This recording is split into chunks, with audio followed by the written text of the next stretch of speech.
The first signs appeared on a Tuesday morning in San Salvador. Maria Gonzalez, a street vendor selling pupusas near the Central Market, tried to make her usual purchase of corn flour using her government-issued Bitcoin wallet.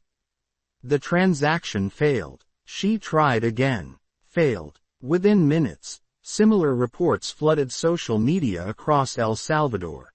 What started as isolated technical glitches quickly escalated into something far more sinister. By noon, the entire Chivo wallet system had crashed, leaving millions of Salvadorans unable to access their digital currency. But this wasn't just a technical failure.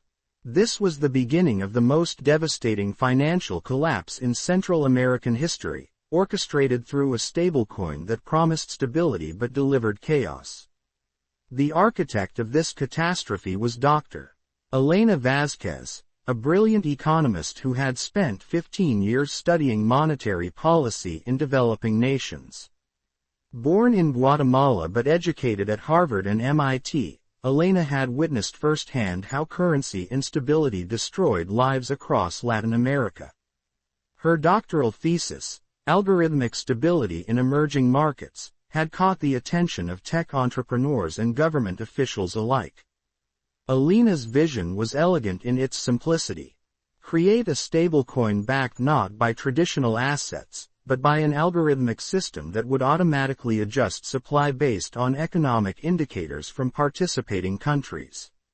She called it Latin Stable, and it promised to be the solution to currency volatility that had plagued the region for decades. The project began in 2019 when Elena partnered with Marcus Chen, a former Goldman Sachs trader turned blockchain developer. Marcus had left Wall Street after the 2008 financial crisis, disgusted by the reckless speculation that had nearly destroyed the global economy. He saw blockchain technology as a way to create more transparent, democratic financial systems. Together, Elena and Marcus raised $40 million from a consortium of Silicon Valley venture capitalists and Latin American governments. El Salvador, under President Nayib Bukele's Bitcoin-friendly administration, became their first official partner. The country agreed to integrate Latin Stable into its digital payment infrastructure alongside Bitcoin. The stablecoin launched in March 2022 with tremendous fanfare. Unlike other stablecoins that relied on backing reserves of dollars or other assets, Latin Stable used a complex algorithm that monitored economic data from across Latin America. Inflation rates, employment figures, trade balances, and dozens of other metrics fed into the system every hour, automatically adjusting the coin's supply to maintain its $1 peg. For 18 months, the system worked flawlessly. Latin Stable maintained its dollar parity while facilitating millions of transactions across El Salvador, Guatemala, and Honduras. Small businesses embraced the stability it offered, and remittances from the United States flowed seamlessly through the Latin Stable network. Elena became a celebrity in tech circles, featured on magazine covers and invited to speak at conferences worldwide. But beneath the surface, something was going terribly wrong. The first person to notice the anomaly was Dr. James Morrison, a data scientist at the Federal Reserve Bank of Atlanta. Morrison specialized in analyzing cross-border payment flows, and in late 2023, he began seeing strange patterns in Latin Stable transactions. Large sums were being moved in coordinated waves, always just below the threshold that would trigger anti-money laundering alerts. Morrison's investigation revealed that a single entity was systematically manipulating the economic data that fed into Latin Stable's algorithm.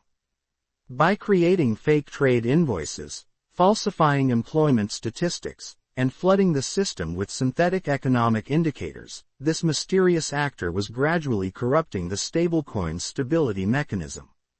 The manipulation was sophisticated beyond anything Morrison had seen before.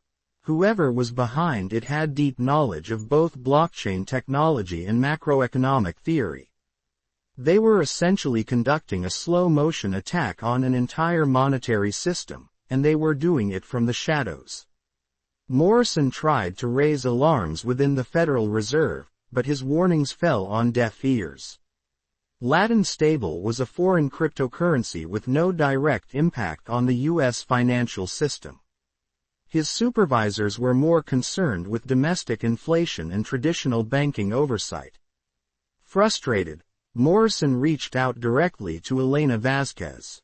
Elena was initially skeptical of Morrison's claims. The algorithm showed no signs of instability, and all economic indicators remained within normal parameters. But as Morrison shared his data, Elena began to see the subtle patterns he had identified. Someone was indeed gaming the system, but with such precision that it was almost invisible to her monitoring systems. What Elena discovered next shook her to her core. The manipulation wasn't coming from outside the system. It was coming from within her own organization. Marcus Chen, her trusted partner and co-founder, had been systematically feeding false data into the Latin Stable algorithm for over a year. Using his privileged access to the system's core infrastructure, he had created an elaborate network of fake economic indicators that gradually shifted the stablecoin's stability parameters. But Marcus wasn't acting alone. Elena's investigation revealed that he was working with a consortium of traditional financial institutions that saw Latin Stable as a threat to their dominance in Latin American markets. Major banks and payment processors had quietly funded Marcus's sabotage operation, providing him with sophisticated tools and insider knowledge to undermine the stablecoin from within. The conspiracy went deeper than Elena had imagined. Government officials in participating countries had been bribed to provide falsified economic data. Academic researchers had published manipulated studies that influenced Ladenstable's algorithmic parameters. Even some of their original investors had been secretly working to destabilize the project they had funded. Elena faced an impossible choice. If she exposed the manipulation publicly, it would destroy confidence in Latin Stable and potentially trigger the very collapse the conspirators were seeking. But if she remained silent, the sabotage would continue, gradually weakening the system until it inevitably failed on its own. She decided to fight back using the same weapons her enemies had chosen. Working in secret with a small team of loyal developers, Elena began building a parallel monitoring system that could detect and counteract the false data being fed into Ladenstable's algorithm. It was a race against time, with the stability of entire economies hanging in the balance. The counterattack required Elena to venture into the darkest corners of the financial world. She met with whistleblowers in underground parking garages, communicated through encrypted channels, and used techniques that would make intelligence operatives proud. Elena discovered that the conspiracy against Latin Stable was part of a broader effort to prevent any cryptocurrency from challenging traditional banking systems in developing countries. For months, Elena's shadow war remained invisible to the outside world. Latin Stable continued to function normally while she and her team worked to purge the corrupted data from their systems. But the conspirators were not passive opponents. As they realized their sabotage was being countered, they escalated their attacks. In December 2023, Elena received a death threat delivered to her apartment in Guatemala City. The message was simple: abandon Latin Stable or face the consequences. That same week, her lead developer was arrested on fabricated drug charges, and her sister's small business in El Salvador was subjected to a devastating tax audit. Elena realized that the battle for Latin Stable had become a battle for her life. The financial institutions behind the conspiracy had unlimited resources and were willing to use violence to protect their interests. She went underground, continuing her work from safe houses while her loyal team maintained the facade that everything was normal. The final phase of the conspiracy began in January 2024. Having failed to stop Elena's countermeasures through sabotage and intimidation, the conspirators decided to trigger a catastrophic collapse that would destroy Latin Stable permanently. They coordinated a massive attack that combined technical sabotage with psychological warfare. On January 15, false reports began circulating that Ladenstable's reserves had been embezzled. Fake news articles, planted on major financial websites, claimed that Elena had fled the country with investor funds. Social media bots amplified these stories, creating a viral panic that spread across Latin America within hours. Simultaneously, the conspirators launched a sophisticated technical attack on Ladenstable's infrastructure. They had spent months identifying vulnerabilities in the system's architecture, and now they exploited these weaknesses to create transaction delays and system failures that seemed to confirm the rumors of financial collapse. The attack succeeded beyond the conspirators' wildest expectations. Within 24 hours, nearly 70% of Latin Stable holders had attempted to redeem their coins for dollars. The algorithm, designed to handle normal market fluctuations, was overwhelmed by the unprecedented selling pressure. Elena watched in horror from her hideout as her life's work crumbled. The stablecoin that was supposed to bring financial stability to millions of people had become the instrument of their economic destruction. In El Salvador alone, over 2 million people lost their savings as Ladenstable's value plummeted from $1 to less than 10 cents. The human cost was devastating. Small businesses that had adopted Latin Stable as their primary payment method suddenly found their cash flow frozen. Families who had trusted the stablecoin with their remittances discovered their money had simply vanished. Elderly people who had converted their life savings to Latin Stable faced poverty in their final years. What happened next shocked the crypto world beyond anything that had come before. Elena, rather than fleeing or hiding from the consequences of the collapse, made a decision that would define the rest of her life. She chose to expose the entire conspiracy, even knowing it would likely result in her own destruction. On February 1, 2024, Elena released a comprehensive report detailing every aspect of the sabotage operation. The document, over 300 pages long, named names, provided evidence, and exposed the connections between traditional financial institutions and the Latin Stable collapse.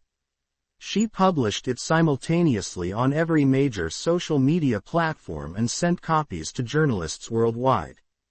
The revelations were explosive. Major banks had indeed conspired to destroy Latin Stable, viewing it as an existential threat to their control over Latin American financial markets.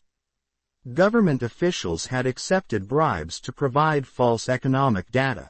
Even some cryptocurrency exchanges had been compromised, facilitating the massive sell-offs that triggered the collapse. But Elena's evidence came at a terrible personal cost. Within hours of publishing her report, she was arrested by Guatemalan authorities on charges of financial fraud and terrorism.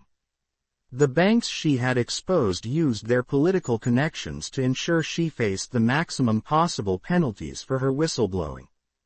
The aftermath of the Latin Stable collapse reverberated far beyond the cryptocurrency world. In El Salvador, massive protests demanded President Bukele's resignation for endorsing the failed stablecoin. The government was forced to compensate citizens who had lost money, draining the national treasury and pushing the country toward bankruptcy.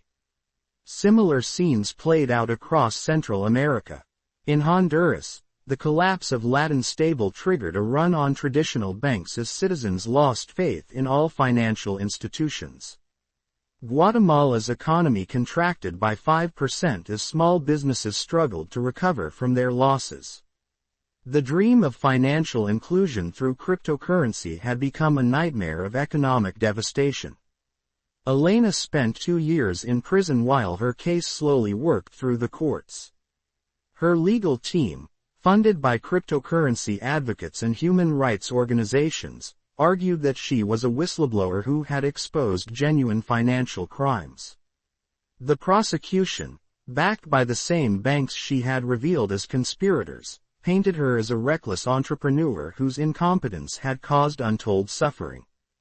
The trial became a referendum on the role of cryptocurrency in developing economies. Witnesses testified about both the promise and the peril of digital currencies. Victims of the Latin stable collapse shared heartbreaking stories of lost savings and shattered dreams. Financial experts debated whether Elena was a visionary or a criminal. Throughout her imprisonment, Elena maintained her innocence and continued to provide evidence of the conspiracy that had destroyed Latin stable. New revelations emerged regularly, each one adding to the growing body of evidence that she had been the victim of a coordinated attack rather than the perpetrator of a financial crime. The turning point came when Marcus Chen, racked by guilt over the destruction he had helped cause, agreed to testify against his former co-conspirators. His confession provided the missing pieces of the puzzle, definitively proving that Latin stable had been sabotaged by external forces rather than mismanaged by Elena. Marcus revealed that the banks had offered him $50 million to destroy Latin stable from within. They had provided him with sophisticated tools for data manipulation and connected him with corrupt officials who could provide false economic indicators. The conspiracy had been planned for over 2 years before it was executed, with contingency plans for every possible scenario. Elena was released from prison in March 2026, but the victory felt hollow. The damage to Latin American economies had been done, and millions of people continued to suffer from the consequences of the Latin stable collapse. The promise of cryptocurrency as a tool for financial inclusion had been severely damaged, and it would take years to rebuild trust in digital currencies. The legal proceedings against the banks and officials who had orchestrated the conspiracy moved slowly through international courts. Most of the key figures had sufficient legal resources to delay prosecution indefinitely, while the victims of their actions struggled to rebuild their lives. Justice, it seemed, moved at a different pace for the wealthy and powerful. Elena emerged from prison changed by her experience. The idealistic economist who had dreamed of using technology to solve economic inequality had been replaced by a battle-hardened activist who understood the ruthless nature of financial power. She dedicated herself to exposing corruption in the cryptocurrency industry and helping victims of financial fraud. Her foundation, established with donations from cryptocurrency advocates worldwide, provided legal assistance to people who had been harmed by fraudulent digital currency schemes.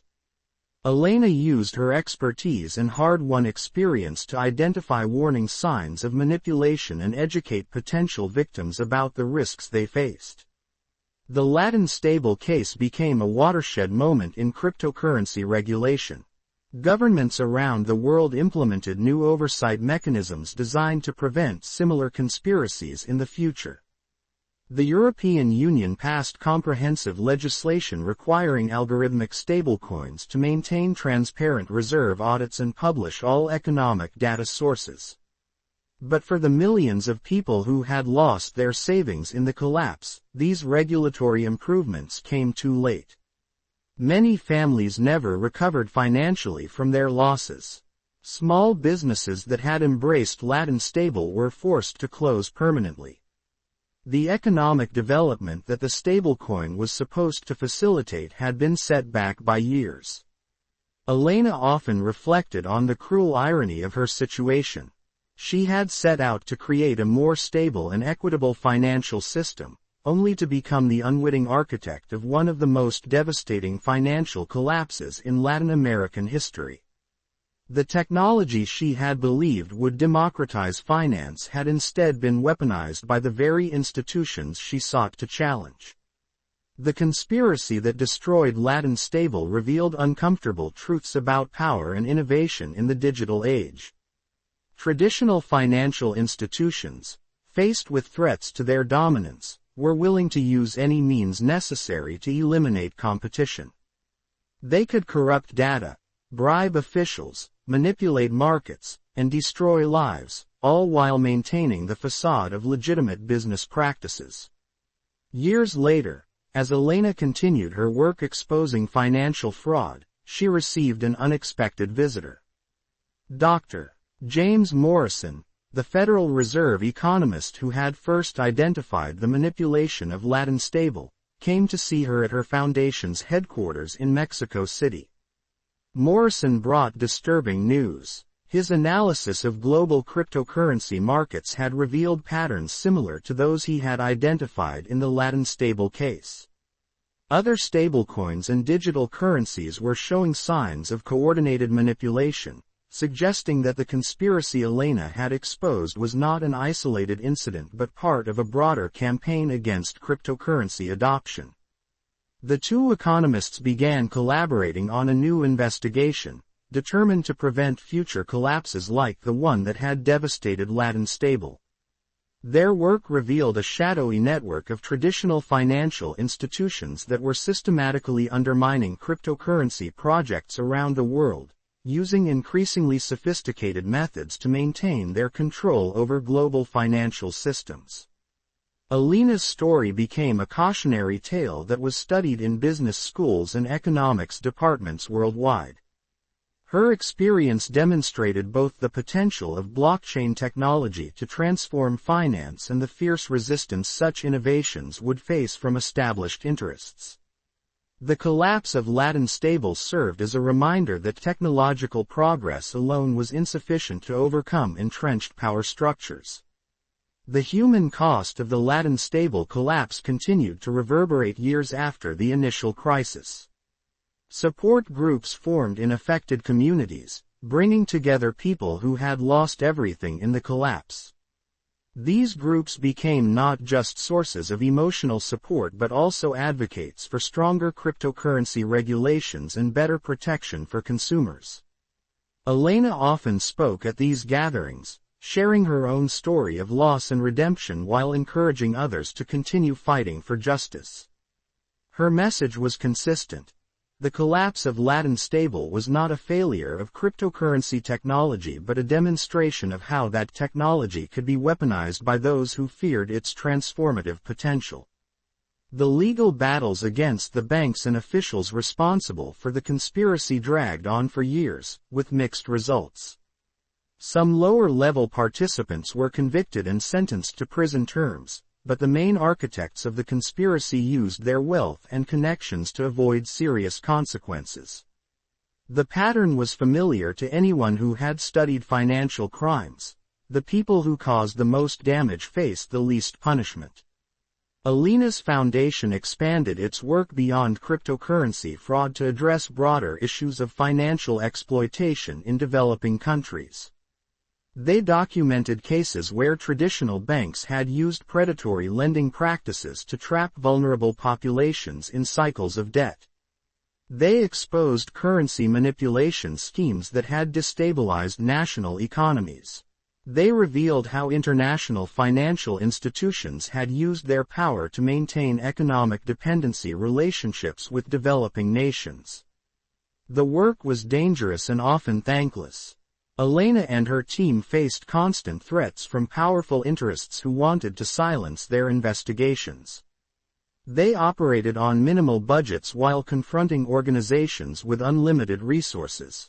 But they persisted, driven by the knowledge that their work was essential to protecting vulnerable populations from financial exploitation. As the years passed, Elena began to see signs that her efforts were making a difference. New cryptocurrency projects incorporated lessons learned from the Latin stable collapse, implementing stronger safeguards against manipulation and fraud. Regulatory frameworks became more sophisticated, better able to detect and prevent the kinds of conspiracies that had destroyed her stablecoin. But the ultimate impact of Elena's work might not be measured in regulations or prosecutions. It could be found in the changed perspectives of a generation of technologists and policymakers who understood that innovation alone was not enough to create positive change. They had learned that building better financial systems required not just better technology but also the courage to confront the powerful interests that benefited from the status quo. Elena Vázquez had set out to create a stablecoin that would bring financial stability to Latin America. Instead, she had triggered one of the region's worst financial crises in decades.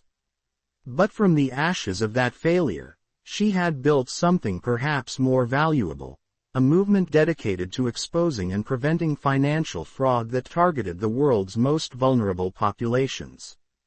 The collapse of Latin Stable had shown that the promise of cryptocurrency could be corrupted by the same forces that had always dominated traditional finance. But it had also demonstrated that those forces could be challenged, exposed, and ultimately defeated by people with the courage to fight for justice, even when the odds seemed insurmountable. If you enjoyed it, please like, share, and subscribe to FictionWire Crypto. This is a fictional story created purely for entertainment.